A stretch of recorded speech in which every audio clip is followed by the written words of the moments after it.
Yeah, both these drivers are so consistent. That's why it's hard to really gain anything on each other.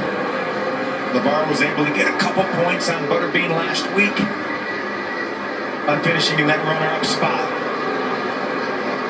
So far, Butterbean's been able to fend off the challenge for now. He's opening up the gap again on Scott to the tune of about 4 car lengths on the back straightaway, and all this happening well behind Max Reeves, the pole sitter and race leader, who's about to catch some more traffic, which this has been one of the most nail-biting moments for many drivers in the top 5 so far tonight, is weaving their way through some of these cars, either at the tail end of the lead lap or already a couple of laps down.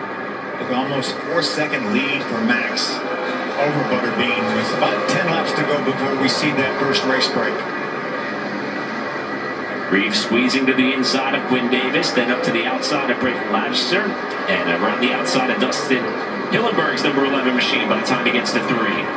Brayton Labster had a 7th place finish last week. Did a great job on the dirt in Wayne Peterson's car at Springfield.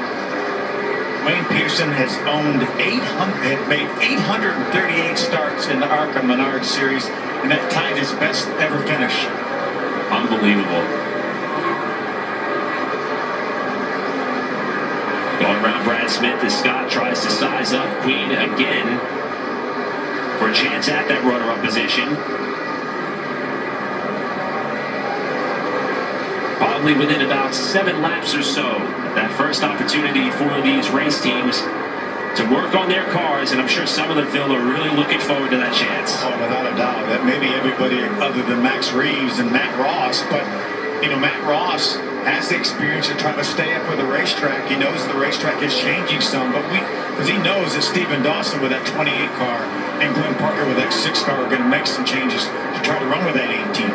We're talking a lot about LeVar Scott tonight for good reason. Running 3rd, 2nd in points, fresh off a runner-up finish, but he's also tonight's Suchi Fast Track driver, the 21-year-old out of Carneys Point, New Jersey. He talked about the result that he had at Springfield, that runner-up effort.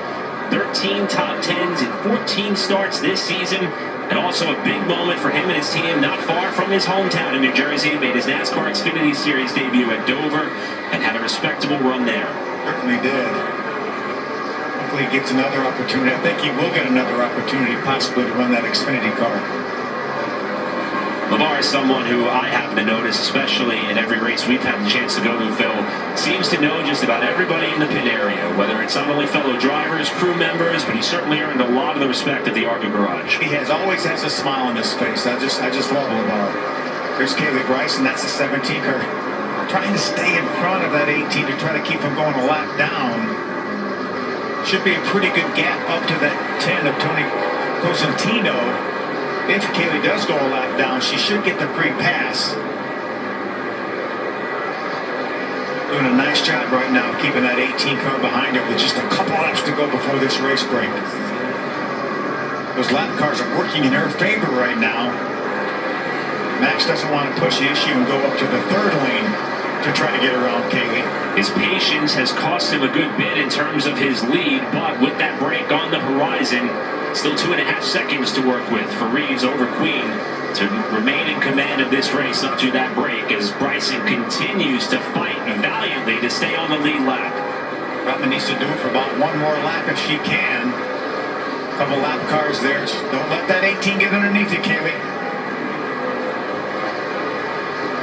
Bryson able to hold off Reeves for now. Queen has cut the lead down to just under 2.5 seconds as Bryson is going to wrestle that car back to the line. We hit lap 75, and there is the caution.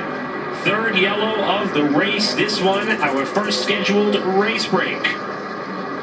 Phil, we've talked about some of these pit breaks and race breaks before. The procedures for these drivers and teams will lay it out. Yeah, these crews will have 4 people allowed to go over the wall. We're going to have 2 race breaks that we talked about. They can change tires and add fuel, and the only caveat for this is they only have 6 tires, essentially new tires, in the pits. So more than likely they'll put 2 on. Again, we mentioned before if they put 4 on, that was probably some practice tires that they would put on in addition to those newer right side tires. And a restart order will be set at the order that they came on the pit road when we go back racing. So teams are going to have a chance to go to work under what is our third caution, but our first scheduled race break. And our General Tire Pole Award winner, Max Reeves, has been the dominator. Reeves out in front of the field. We're back at Wisconsin's fastest half mile, the Arca Series in the Spruce 200, coming back after this.